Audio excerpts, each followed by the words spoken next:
Indore one मंडल के अंतर्गत आने वाले डबल चौकी वन क्षेत्र में मृत पाए गए 3 वर्ष के नर तेंदुए की प्राकृतिक मौत नहीं बल्कि उसका शिकार शिकारी के द्वारा किया गया था। शिकारी ने तेंदुए के दोनों अगले पैरों के पंजे और नाखून काट लिए हैं और उन्हें तेंदुए के नुकीले दांत कैनाल को भी उखाड़ने के बजाय मशीन की मदद से काटा गया। घटनास्थल पर क्लच वायर से बंद फंदा भी मिला है, जिसमें वायर का कुछ हिस्सा तेंदुए के शरीर से लिपटा हुआ था।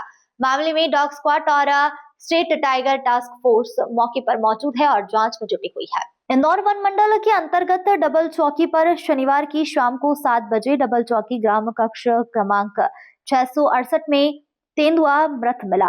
चूंकि रात होने के चलते वन अफसरों ने शनिवार को जांच नहीं की। रविवार सुबह 7 बजे इंदौर रेंज के रेंजर सहित डॉग स्क्वाड एसटीएफ की टीम जांच करने पहुंची तो शरीर के हिलते ही जांच दल हैरान हो गया, क्योंकि अगले दोनों पैर में और पंजे और नाखून कटे हुए मिले। शव का परीक्षण करने पर पशु चिकित्सक डॉक्टर विवेक शर्मा, डॉक्टर चतुर्भुज नगर ने पाया कि पंजों को किसी धारदार हथियार से काटा गया और चेहरे के आसपास और मुंह पर खून जमा मिलने से ऊपर हिस्से के किनाली यानी कि दांत काटे गए। जांच करने के दौरान तहसीलदार अंकित वाजपेयी, वन मंडल अधिकारी Pradeep Mishra, STF SDO Anubha Trivedi, ranger Sangeeta Thakur, deputy ranger Mahesh Sonkara, beat guard Nilesh Purohit मौके पर मौजूद रहे। वन मंडल अधिकारी प्रदीप मिश्रा ने जानकारी देते हुए बताया कि ग्रामगढ़ी में सड़क के किनारे तेंदुआ का शव मिला था। उसे महज 70 मीटर दूरी पर क्लचर वायर का फंदा भी मिला था। शरीर पर भी प्रेशर वायर का टुकड़ा मिला है। डॉक्टर ने पाया कि खून का प्रभाव रुकने से तेंदुए की मौत हुई है। फंदा भी शरीर पर कसा हुआ था। डॉक्टर के मुताबिक शव देखने पर ऐसा लगता है कि तेंदुए ने जान बचाने के लिए काफी संघर्ष किया होगा, लेकिन घटनास्थल पर ऐसा कोई साक्ष्य नजर नहीं आया। शिकारियों से कहीं और मारकर तेंदुए को सड़क किनारे गड्ढे में फेंका गया है।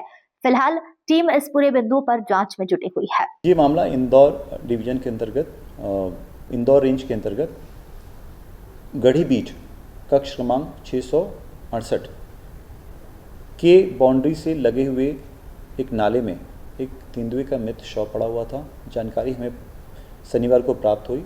मूलतः हम लोग ये समझ पाए कि ये कहीं ना कहीं प्राकृतिक मृत्यु जैसा लगा, तो हम लोग ने वरिष्ठ को सूचित किया। चूँकि शाम का समय था, शव का परीक्षण नहीं किया सकता था, साक्ष्य को हम लोग डिस्ट्रक्ट नहीं कर सकते थे। अगले दिन सुबह ही अर्ली मॉर्निंग डॉग स्क्वाड की टीम को बुलाया गया, पूरे क्षेत्र की छानबीन की गई, शव का परीक्षण भी किया गया।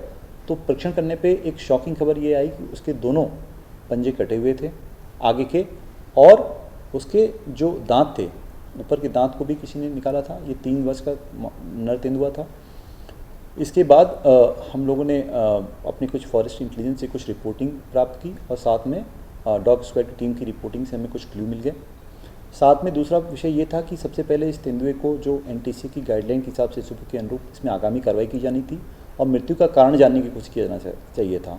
इसका पोस्टमार्टम किया गया एसओपी की गाइडलाइन से। चूँकि वहाँ किया जाना संभव नहीं था, इसको तेंदुए के शव को पंचनामा बना के मेरी निगरानी में उसको सुरक्षित ले गया गया 250 का क्रमांक नाहर झाबुआ में। वहाँ समस्त कार्रवाई की गई है। डॉक्टर साहब से जो बात हुई उसमें ये ज्ञात हुआ कि तेंदुए की मृत्यु का मुख्य कारण है उसके शरीर में क्लच वायर फंदे की वजह से ब्लड फ्लो की सप्लाई को रुकने की वजह से उसकी मृत्यु हुई है। लगभग 30 घंटे पूर्व उसकी मृत्यु हुई थी, ऐसा डॉक्टर साहब लोगों ने बताया। इससे हमें मृत्यु का कारण ज्ञात हुआ और साथ में जो डॉग स्क्वाड की टीम से हमें जो इनपुट आया उससे आरोपियों को पकड़ने की कार्रवाई जारी है। इसी संदर्भ में क्रम में हमने कल रात में ही प्रेस विज्ञप्ति जारी भी कर दी और साथ में एक टीम गठित कर दी जांच समिति, जिसमें हमारे एसडीओ इंदौर, परिषदाधिकारी संगीता ठाकुर आरओ इंदौर और पप्पू सिंह चौहान परिषदाधिकारी मानपुर, 3 सदस्यीय टीम गठित कर दी गई जो काफ़ी सूक्ष्मता से इस प्रकरण की जांच करेगी और जल्दी ही हमें जो आरोपियों को पकड़ के हमारे सामने लाएगी, ऐसा हमारा विश्वास है। जो हमें क्लू मिले हैं बहुत ही पुख्ता और बहुत ही स्ट्रॉन्ग क्लू मिली हैं और हम लोग उम्मीद करते हैं कि निश्चित रूप से हम लोग इसमें आरोपियों को पकड़ने में सफल रहेंगे। सर, ये भी जानकारी है कि उसको तेंदुए को कहीं और मारा गया था और लाकर इस स्थान पर पटका गया, क्या ऐसा भी किसी और स्थान से मार कर यहाँ लाया गया हो? देखिए, संभावनाएं कई हो सकती हैं क्योंकि वहाँ पे जो मौके को बहुत गंभीरता से हम लोग देखे और साक्ष्य को कहीं एक साथ रख के देखने की कोशिश की है तो कई उसमें विसंगतियाँ सामने आ रही थी। ऐसा लग रहा था कि क्लच वायर प्लांटेशन में सिर्फ फंसा दिया गया हमें गुमराह करने के लिए और तेंदुए को जिस तरह से वहाँ रखा गया था ऐसा नहीं कि तेंदुआ नेचुरली वहाँ मर के जाएगा। तेंदुआ ने जो क्लच वायर में स्ट्रगल के कोई साइन हमें दिखे नहीं। ब्लड स्टेन ऐसा लग रहा था कि वहाँ इम्प्लांट किया गया हो, नेचुरल ब्लड स्टेन नहीं है। तेंदुए के जहाँ हाथ कटे हुए थे, जहाँ शॉप पड़ा था, वहाँ कोई ब्लड के निशान नहीं आए। वहाँ की पत्तों की जो स्थितियाँ थी, जो पड़े हुए पत्ते होते हैं, उसमें भी समस्याएं आ रही थी। तो चूँकि ये थोड़ा जटिलता हो गया, इसीलिए हम टाइगर स्ट्राइक फोर्स से भी मार्गदर्शन ले रहे हैं और हम लोग इसमें जल्दी सफलता प्राप्त कर लेंगे। और हम लोगों ने इसमें काफ़ी विचार विमर्श कर लिया है, तो निश्चित रूप से हम इसमें सफलता पाएंगे। क्या सर के विभाग के किसी व्यक्ति पर भी क्या कोई किसी प्रकार का एक्शन लिया जाएगा, क्योंकि चूंकि सारा जंगल का निगरानी करने की उनकी जिम्मेदारी है, फिर अगर इस तरह की घटना घट जाती है तो क्या किसी की जिम्मेदारी इसमें तय होगी? जी, आपकी बात सही है कि चूँकि ऐसी घटनाएं रातों रात नहीं घटती हैं, कहीं ना कहीं इसमें मॉनिटरिंग होनी चाहिए थी अपनी। बट चूँकि जंगल का क्षेत्र बहुत बड़ा है, घटना मूलतः राजस्व क्षेत्र में हुई है, तो इतने बड़े एक्सपेंस में एक बीट गार्ड द्वारा पूरे क्षेत्र को देखे जाना संभव ही है। और खासकर घटना जब ऐसी हो कि इसको कहीं और मार के कहीं फेंक दिया गया हो, तो ऐसे विषय में निश्चित रूप से डायरेक्ट बीट गार्ड को या डिप्टी रेंजर को कहना उचित नहीं होगा। लेकिन हाँ, जांच की जाएगी और जांच में उनकी लापरवाही सिद्ध होती है कि उनके क्षेत्र के आसपास ही घटना घटित हुई है, तो निश्चित रूप से उनकी जिम्मेदारी तय की जाएगी और उन पर कार्रवाई भी की जाएगी। क्या सर कहीं से अगर लेकर कहीं से लाकर मार के यहाँ पटक भी दिया गया है, तो जिस क्षेत्र से भी अगर ये लेकर आए हैं वहाँ के लोगों की भी तो जिम्मेदारी बनती है ना? नहीं, वहाँ की हमारी समिति की जो मेंबर हैं श्री महेंद्र सिंह ठाकुर, उन्होंने तत्काल हमारे बीट गार्ड को अवगत किया। बीट गार्ड साहब को जब जानकारी प्राप्त हुई, उन्होंने भी अवगत किया हमारे पदाधिकारी को, पदाधिकारी ने भी तत्काल हमें अवगत किया, हम भी मुख्यालय को अवगत किए। देखिए, अगर निश्चित रूप से वहाँ की जिम्मेदारी बनती है, लोगों ने अपनी जिम्मेदारी भी पूर्ण की, लेकिन अगर शिकार करने वाले लोग इतने स्मार्ट है कि कहीं और अंजाम दे के कहीं और पटक के चले जा रहे हैं, ऐसी स्थिति में तो थोड़ा सा हम लोग को आपस में सामंजस्य से काम करके आरोपियों को पकड़ने के लिए प्रयास करना चाहिए। लेकिन हाँ, ये मैं आपको आश्वस्त करता हूँ, अगर उक्त घटना हमारे वन क्षेत्र के आसपास घटित की गई है और कहीं ना कहीं हमारे फॉरेस्ट स्टाफ की इंटेलिजेंस या कमी प्रकाश में आती है, तो अपेक्षित कार्रवाई की जाएगी।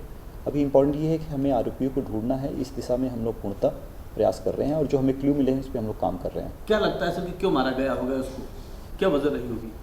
देखिए, शिकार के बहुत से कारण हो सकते हैं। ऐसी भी संभावनाएं हो सकती हैं कि जो क्लच वायर लगाया गया था, प्राय अमूमन इंदौर में ऐसा देखने में आता है। पिछले अभी कुछ दिन पहले 3 नवंबर को भी रेस्क्यू किया गया था तेंदुआ को, उसमें भी क्लच वायर फंस गया था। उसका जब मूल कारण हमने जानने की कोशिश किया, तो राजस्व क्षेत्र में किसी ने इम्प्लांट किया था जंगली सुअरों से अपनी फसल को बचाने के लिए, बट वहाँ दुर्भाग्यवश तेंदुआ फंस गया। तो ऐसी भी संभावना हो सकती है कि तेंदुआ फंस गया हो और कोई विक्षिप्त मानसिकता का व्यक्ति हो, उसके हाथ को काट के ले गया हो, और अगर वास्तव में शिकारी होते तो उसे गोली से शूट किए होते।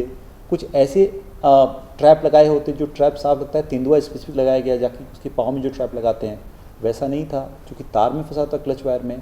ऐसे तेंदुए के शिकार की ऐसी कोई बहुत मानसिकता नहीं समझ में आई। लेकिन हाँ, उसको पोस्ट फैक्टो जो घटना हुई कि उसके हाथ को काट के ले जाना और दांत निकाल के जाना, ये एक थोड़ा सा चीज़ें कॉम्प्लिकेट करता है कि क्यों ले गए, ये कैसे लोग हैं। कहीं ये तंत्र साधना का भी माध्यम तो नहीं बन सकता, क्योंकि तंत्र साधना वाले इस तरह के हरकतें करते हैं? जी हाँ, ऐसा प्रकाश में आया है कि ऐसी मानसिकता है कि टाइगर के नाखून और टाइगर के दांत और टाइगर के बोन्स, इसको लेके एक मानसिकता दिमाग में चलती है कि इसकी तरह की दवाइयाँ बनती हैं, जड़ी बूटियाँ बनती हैं, ताबीज़ बनती हैं। इससे लोग को लगता है कि उनको बरकत होगा, उनके जीवन में बदलाव आएगा, उनके शरीर में ऊर्जा का संचार होगा।